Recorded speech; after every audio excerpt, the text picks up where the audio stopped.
할렐루야.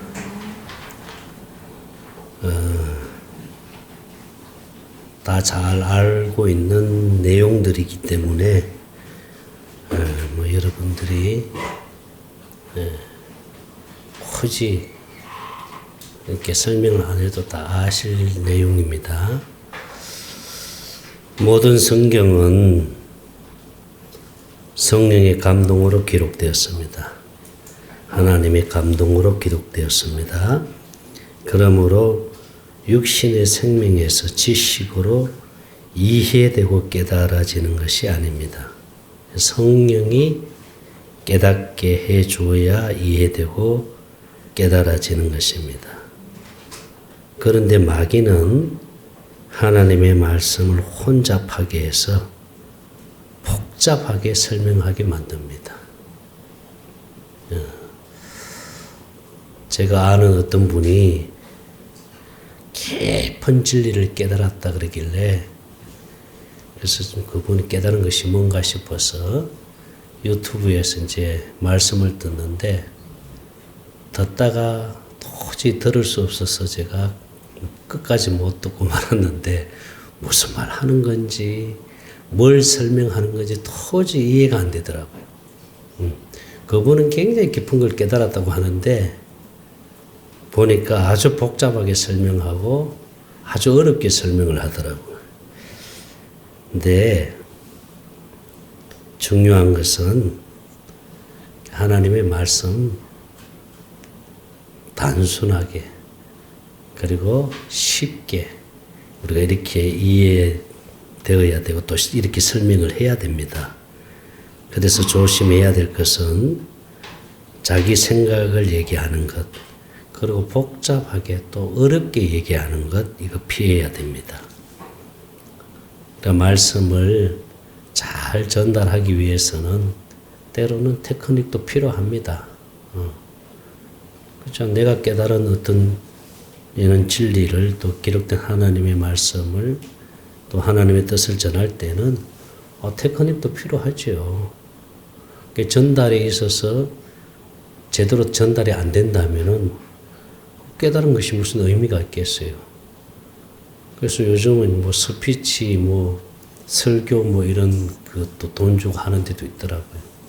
제가 아는 목사님은 한 1,000만 원 가까이 돈을 들여가지고 무슨 박필 교수인가? 있어요. 거기 가서 그걸 했다 그러더라고요. 근데 도움이 됐어요. 그분은 그걸 하고 도움이 됐다 그러더라고요. 성도들이 그 목사님 말씀이 그 설교학 설교 스피치인가 그거 하고 난 다음에 굉장히 은혜를 많이 받는다 그래요. 도움이 될 수 있겠죠. 그거는 이제 단순히 전달에 있어서의 테크닉이거든요. 그렇잖아요. 이게 제대로 이게 전달이 안 돼 가지고 이게 무슨 말을 하는 건지 이해가 안 된다면 안 되잖아요. 그러니까 이게 전달하는 데 있어서도 테크닉이 필요하지요. 그러나 중요한 것은 우리가 어떤 본문을 택해서 하나님의 말씀을 전할 때에 하나님이 무엇을 말씀하시고자 하는지 하나님의 뜻을 전해야 됩니다. 내 생각을 얘기하는 게 아니고 하나님의 뜻을 하나님께서 오늘 이 말씀을 통해서 무엇을 말씀하시고자 하는가 그 뜻을 전하는 것이 중요합니다. 그래서 강의 설교가 됐든 아니면 주제 설교가 됐든 중요한 것은 그래서 설교자의 취향에 따라서 어떤 사람은 강의 설교를 이렇게 잘 하시는 분도 있고 또 어떤 사람은 또 주제 설교도 이렇게 잘 하시는 분도 있습니다. 이게 중요한 것은 하나님의 뜻을 전하는 게 중요한 거예요. 하나님께서 오늘 이 말씀 속에서 무엇을 말씀하시고자 하는가 그 뜻을 전달하는 것이 중요합니다. 그래서 어느 것이 좋다 나쁘다 이렇게 할 수 없습니다. 근데 성경에 보니까요 혼잡이라는 단어가 딱 2군데 나옵니다. 2군데. 고린도후서 2장 17절 말씀 우리 같이 한번 읽겠습니다. 우리는 수많은 사람들처럼 하나님의 말씀을 혼잡하게 하지 아니하고 곧 순전함으로 하나님께 받은 것 같이 하나님 앞에서와 그리스도 안에서 말하노라. 하나님의 말씀을 혼잡하게 하지 아니하고 또 고린도후서 4장 2절입니다. 이에 숨은 부끄러움의 일을 부리고 속임으로 행하지 아니하며 하나님의 말씀을 혼잡하게 하지 아니하고 오직 진리를 나타내므로 하나님 앞에서 각 사람의 양심에 대하여 스스로 추천합니다. 하나님은 혼잡하게 하지 말라는 거죠. 근데 이 마귀는 아주 혼잡하게 하나님의 말씀을 이렇게 하도록 마귀가 그렇게 역사를 하니까 우리는 조심해야 될 것은 절대로 하나님의 말씀을 혼잡하게 해서는 안 됩니다. 하나님 말씀 단순해요. 또 누구나 다 이해할 수 있도록 하나님이 말씀을 주셨기 때문에 이해할 수 있어야 되고 또 성령을 통해서 깨달아야 됩니다. 그래서 고린도후서 2장과 4장 사이 고린도후서 3장에서 이제 바울은 이제 복음을 설명합니다. 복음을 설명을 하는데 고린도후서 3장 6절 말씀입니다. 시작. 그가 또한 우리를 새 언약의 일꾼 되었기에 만족하게 하사 새 언약 일꾼 되기에 만족하게 했다는 그러니까 새 언약 일꾼 되어 살도록 하셨다는 거죠. 율법 조문으로 하지 아니하고 육신의 생각과 마음으로 기록된 말씀을 가지고 그 말씀대로 살려고 하지 아니하고 오직 영으로 하미니 율법 조문은 죽이는 것이요 영은 살리는 것이다.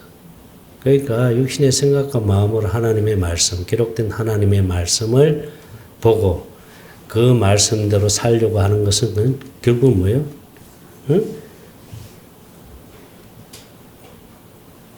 죽이는 것이라 그러죠. 죽이는 것. 우리는 오직 성령의 가르침을 받고 성령을 통해서 우리는 깨달음을 받아야 됩니다. 그래서 성령이 깨닫게 해줘야 돼요. 그러니까 이 성경은 절대로 지식으로 이해되는 게 아니에요. 그렇잖아요. 그죠?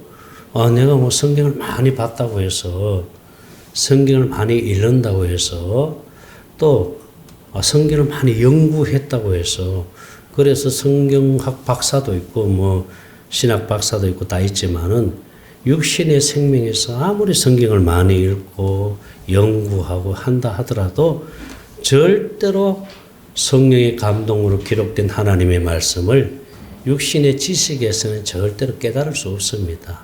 깨달을 수 없어요. 이 성령이 깨닫게 해주셔야 돼요. 성령이. 그러니까 뭐 공부를 많이 했다고 해서 많이 깨달아지는 게 아니고요. 그렇다고 해서 내가 배우지 못했다고 해서 또 이게 안 깨달아지는 게 아니고 그 성령이 깨닫게 해주시는 거예요. 성령이 깨닫게 해주니까 하나님의 말씀을 통해서 깨달음을 받고 또 그 말씀을 통해서 은혜를 받고 또 그렇게 하는 거잖아요. 성령으로 깨달아야 됩니다. 할렐루야. 예수님은 우리를 새 언약 일꾼으로 살도록 해주셨습니다. 여러분 새 언약이 무엇인지는 많이 들어서 잘 알잖아요. 신명기 30장 6절입니다. 시작. 네 하나님 여호와께서 네 마음과 네 자손의 마음에 할례를 베푸사 너로 마음을 다하며 뜻을 다하여 내 하나님 여호와를 사랑하게 하사 너로 생명을 얻게 하실 것이다. 육신의 생각과 마음을 죽이고 하나님을 사랑하도록 해서 하나님을 사랑하게 되니까 하나님과 한 생명 되어서 그래서 그 생명 안에서 하나님의 말씀을 주신다는 거예요. 14절입니다. 시작. 오직 그 말씀이 네게 매우 가까워서 네 입에 있으며 네 마음에 있은즉 너가 이를 행하리라. 생명 안에서 하나님의 말씀을 주시겠다는 겁니다. 예레미야 31장 31절입니다. 시작. 여호와의 말씀. 보라, 내가 이스라엘 집과 유다 집에 새 언약을 맺어지라. 새 언약의 내용이 뭡니까? 33절입니다. 시작. 그러나 그날 후에 내가 이스라엘 집과 맺을 언약은 이라 아니군 내가 나의 법을 그들의 속에 두며 그들의 마음에 기록하여 나는 그들의 하나님이 되고 그들은 내 백성이 될 것이라요. 그러니까 하나님의 말씀 우리 마음에다 기록한다는 거죠. 우리 안에다 둔다는 거죠. 그러니까 이렇게 문서로 이렇게 주지 않고 우리 안에서 말씀하신다는 거예요. 그게 새 언약이잖아요. 하나님 말씀 우리 안에다 기록한다는 거죠. 에스겔 36장 26절입니다. 시작. 또 속에 두고 새 마음을 너에게 주되 너희 육신에서 굳은 마음을 제거하고 부드러운 마음, 굳은 마음, 육신의 마음을 제거하고 부드러운 마음, 주님의 마음을 주신다는 거죠. 27절 시작. 또 내 영을 너희 속에 두어 너희로 내 율례를 행하게 되니 너희가 내 규례를 지켜. 육신의 굳은 마음 제거하고 육신의 마음과 생각을 죽이고 이게 할례잖아요. 마음의 할례를 베풀어서 그래서 우리 안에 주님의 마음을 주어서 부드러운 마음, 주님의 마음을 주어서 기록된 하나님의 말씀을 지켜 행하도록 하게 하신다는 것이죠. 주님이 해 주신다는 겁니다. 자, 이걸 이제 정리를 하면은 새 언약이란 자, 녹색임 그 다 같이 읽겠습니다. 시작. 예수님과 내가 한 생명 더 예수님을 머리로 하여 예수님이 주는 마음에서 예수님이 주는 음성 듣고 사는 것이 곧이 아니고 것이 오탑니다. 것이 뭐다?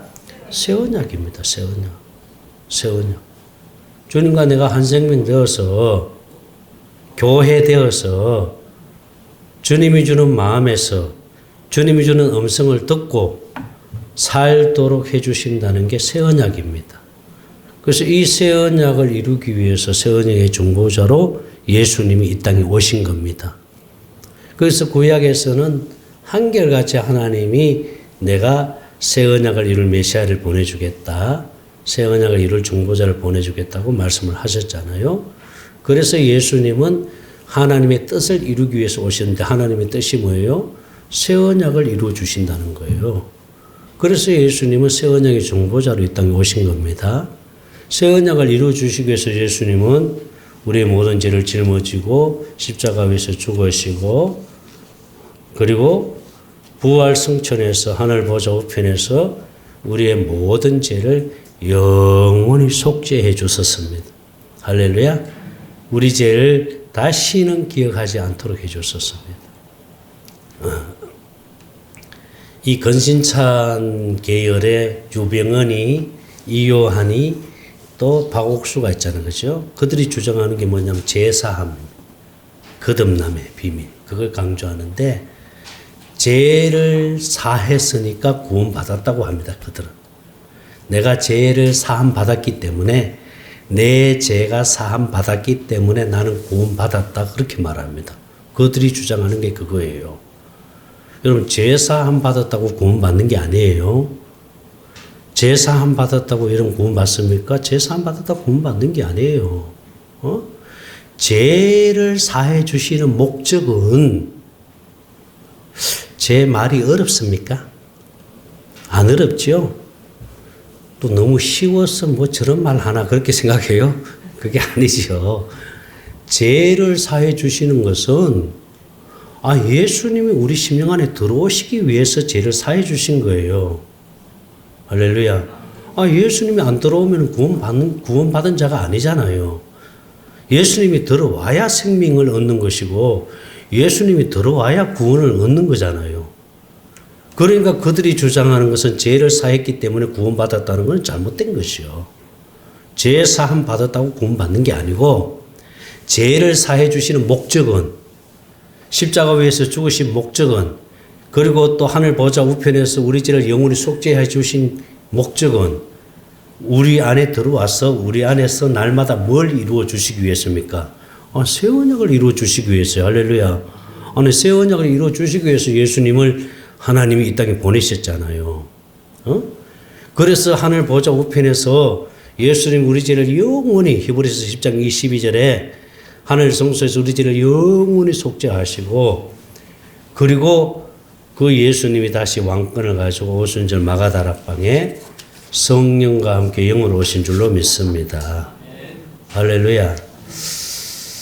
자, 이제 제가 여기 녹색 표현을 한 것은 좀 오해를 할 수 있는 부분들이 있기 때문에 제가 이렇게 설명을 했는데요. 또 이해를 또 못하는 부분도 있을 수 있어요. 녹색 부분을 한번 보시기 바랍니다. 자, 성부, 성자, 성령 하나님은 항상 함께 계셨습니다.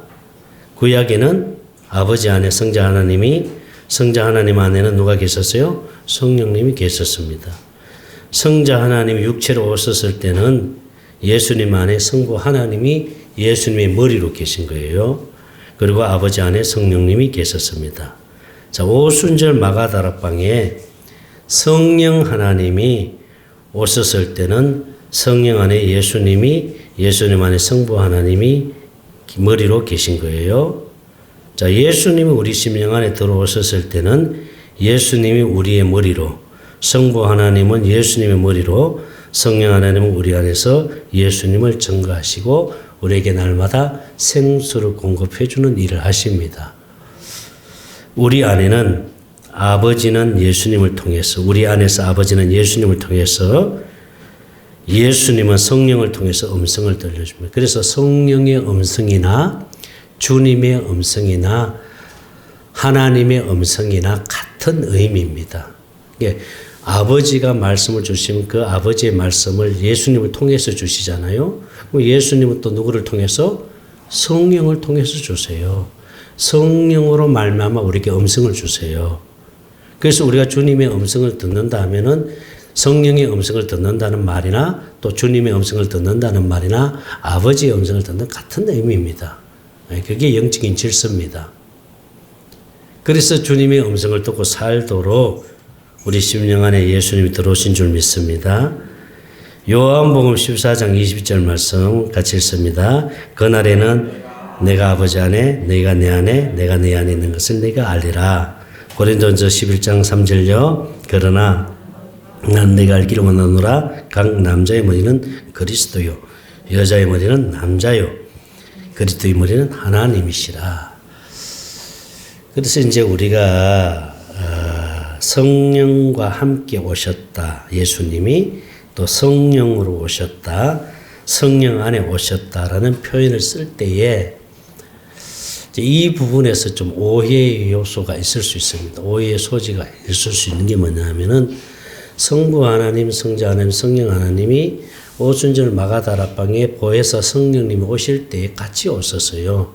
성령님만 오신 게 아니고 성령과 함께 오신 거예요. 아버지도 오셨고 예수님도 오신 거예요. 삼위 하나님은 떨어질 수 없잖아요. 항상 함께 계시잖아요.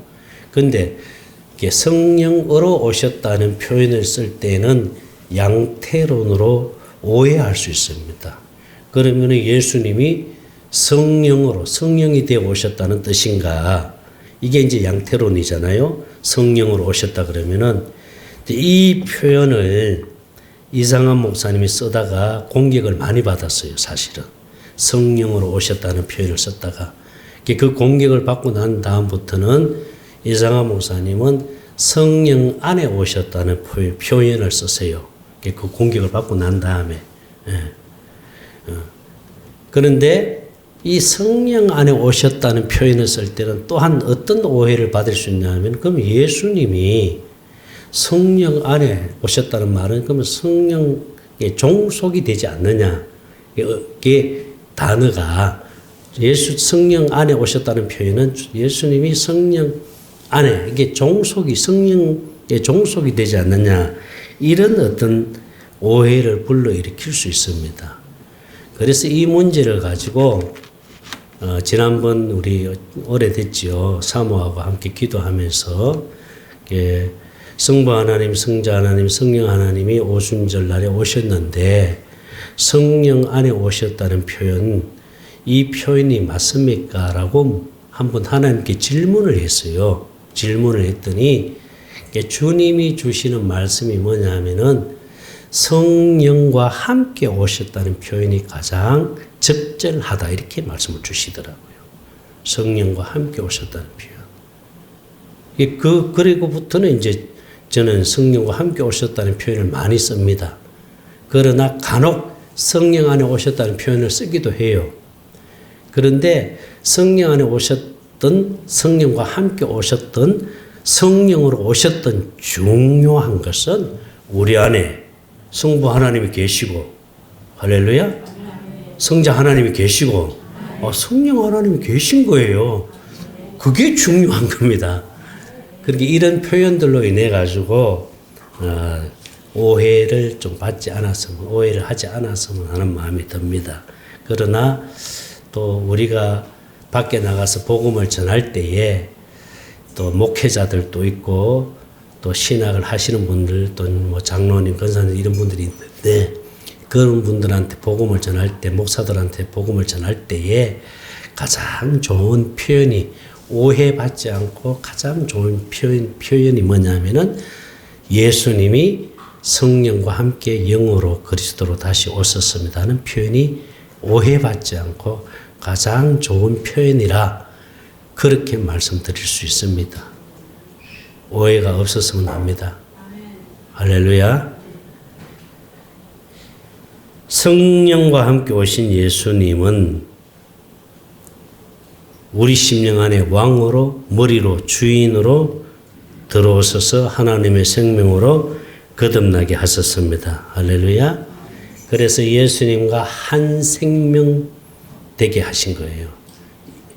다시 말해서 교회 되게 하신 거예요. 아멘입니까?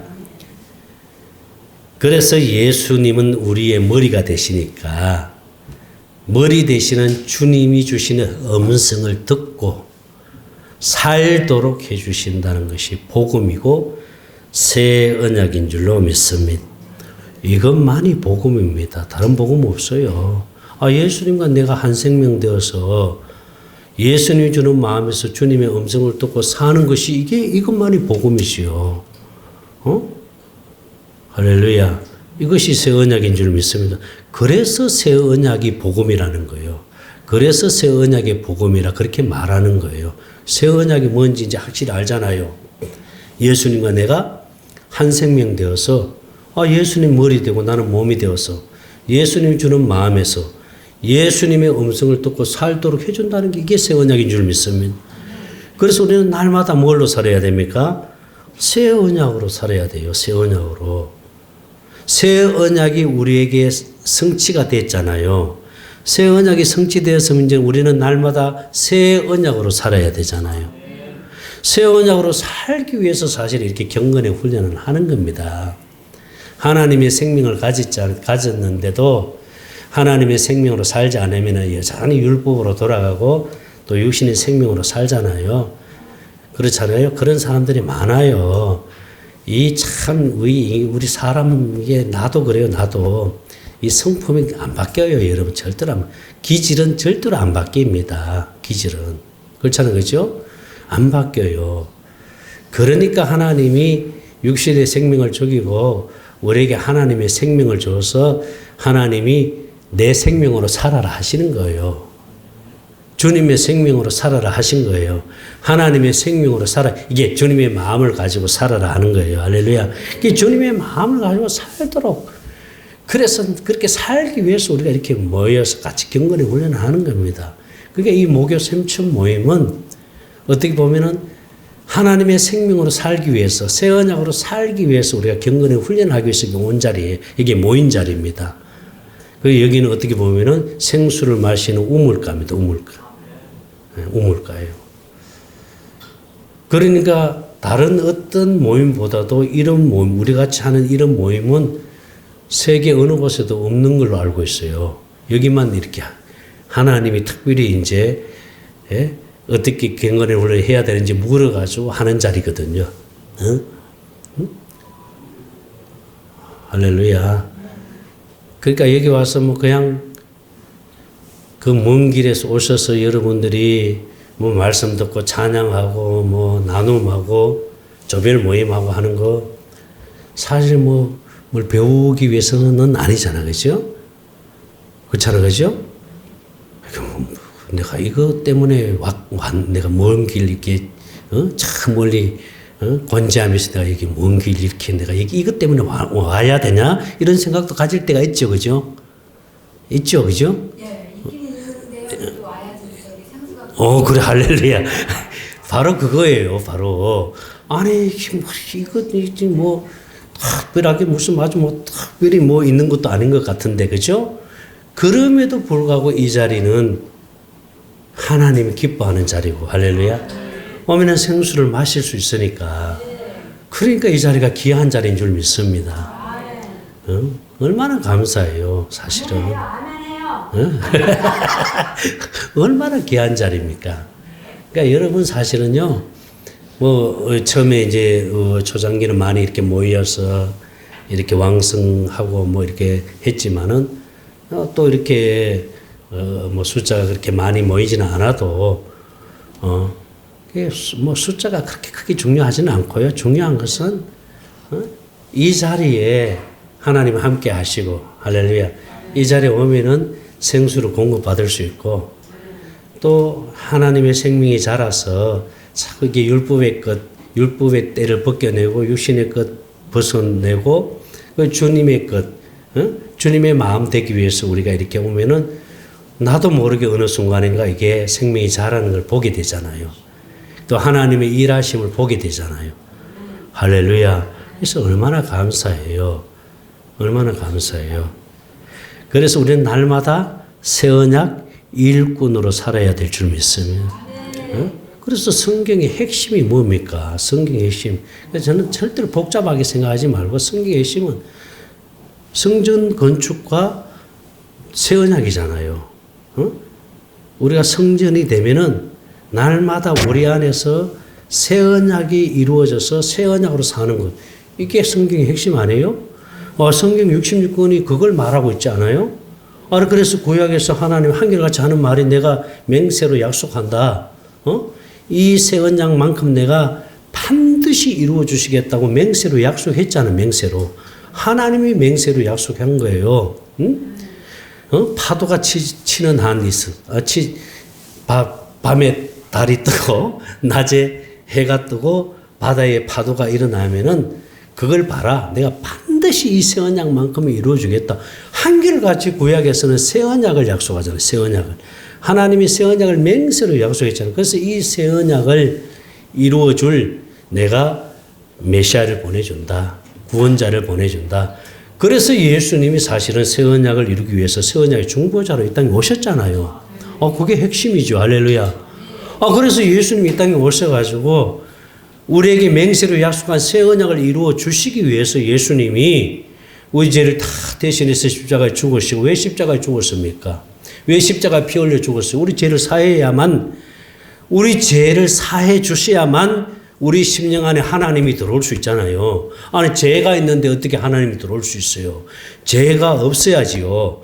그래서 죄 문제를 다 해결해 주시기 위해서, 죄를 다 사해 주시기 위해서 십자가에 죽으시고, 그리고 예수님이 부활 성천하셔서 하늘 보좌 우편에서 하늘 성소에서 우리 죄를 영원히 속죄를 해 줬었잖아요. 할렐루야. 얼마나 감사해요. 얼마나 감사해. 우리가 죄 문제를 해결할 수 없기 때문에 예수님이 대신해서 우리 죄를 다 해결해 주셨잖아요. 그 죄 문제가 해결이 되었다고 구원받는 것이 아니고, 죄 사함 받았다고 구원받는 것이 아니고, 우리 심령 안에 들어와서 새 언약을 이루어 주시기 위해서 예수님이 십자가 위에서 죽으시고 하늘 성소에서 우리 죄를 영원히 속죄해 주신 겁니다. 할렐루야. 그리고 내 좋아하는 사람 두 사람 있기 때문에 내가 지금 좀 소리 높입니다. 그리고 예수님이 왕권을 가지고 마태복음 16장 28절에서 너희들이 보는 가운데선 왕권을 가지고 올 자들 볼 자들도 있다 그랬잖아요. 그래서 예수님 왕권을 가지고 오순절 마가다락방에 성령과 함께 영으로 오신 줄 믿습니다. 왜 오셨습니까? 오순절 날에 왜 오셨습니까? 우리 심령 안에 들어와서 뭘 이루어 주시기 위해서? 새 언약을 이루어 주시기 위해서. 할렐루야. 우리 심령 안에 들어와서 예수님이 날마다 새 언약을 이루어 주시기 위해서 오늘 또 일하시는 줄을 믿습니다.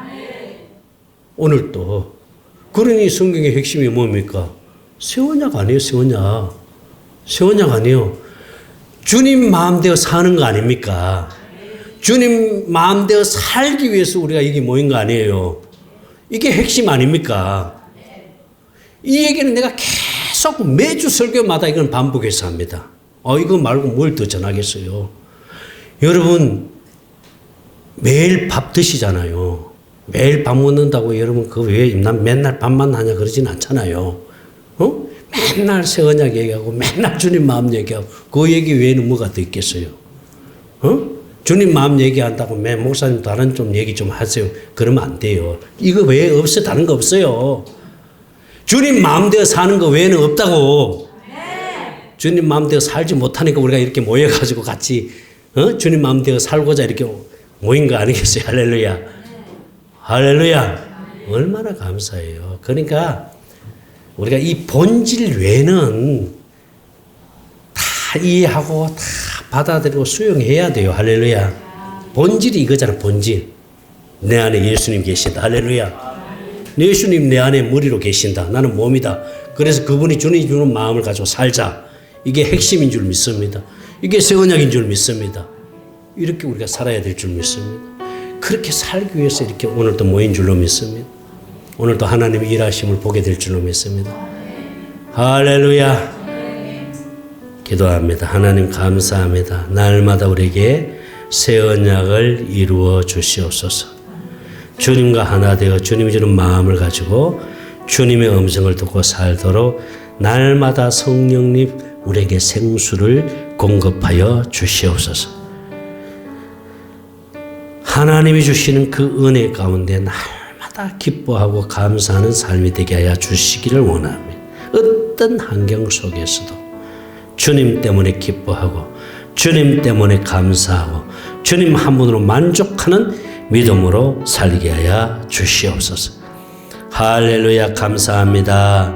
생명 되시는 예수님 이름으로 기도드리옵나이다.